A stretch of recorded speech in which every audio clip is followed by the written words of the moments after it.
Authorization of use of any and all related materials, including names, likeness, image, and or voice recordings, has hereby been released only for the purposes of education within the confines of San Diego State University Doctorate of Physical Therapy program.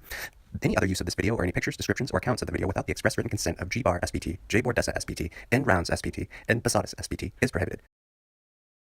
Initial session plan of attack was to use the dynamic systems theory and Fitz and Posner's theory of skill acquisition in order to teach Jackie, the learner, how to cartwheel.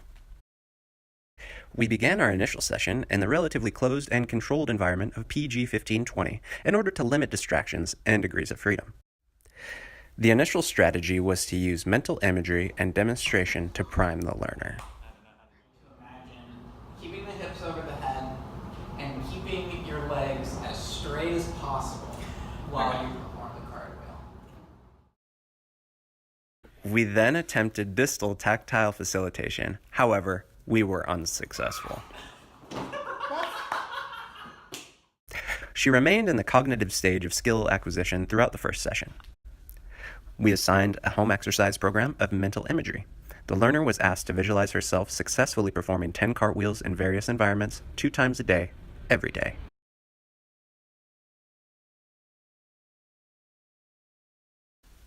Our first practice session took place on a grass surface in a calm, controlled environment. The learner told us that she did not perform her home exercise program. This led us to place less emphasis on the home exercise program and more on the group practice sessions. We performed a lead-up activity of supported handstands to reduce the learner's fear of being upside down and to focus her attention more on internal cues. After the lead-up task was performed, we returned to the criterion skill in order to improve retention and applicability. We switched to proximal concurrent tactile facilitation more proximally at the learner's hips and added the use of occasional sham treatments. Sham treatment! While sham treatments were less successful, the use of declarative learning improved the learner's recall of the motor task.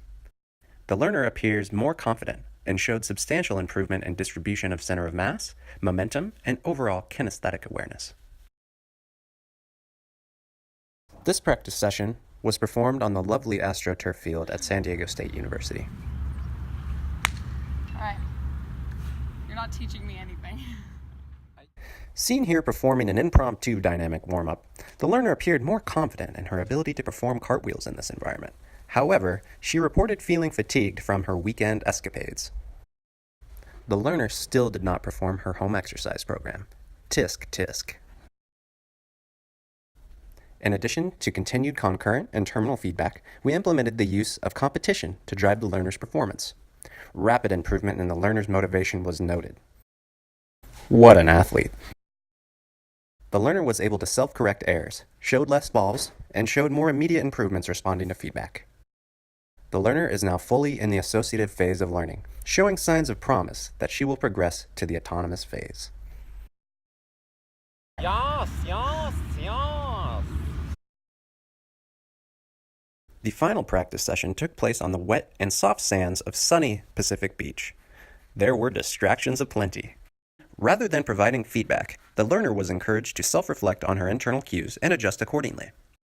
Other than fine-tuning movement, the patient appeared to be in the autonomous phase of learning. Woo! Fireworks! After our final practice session, we implemented random retention tests where the learner was to perform a cartwheel at our request. Jackie, cartwheel, now! Do it!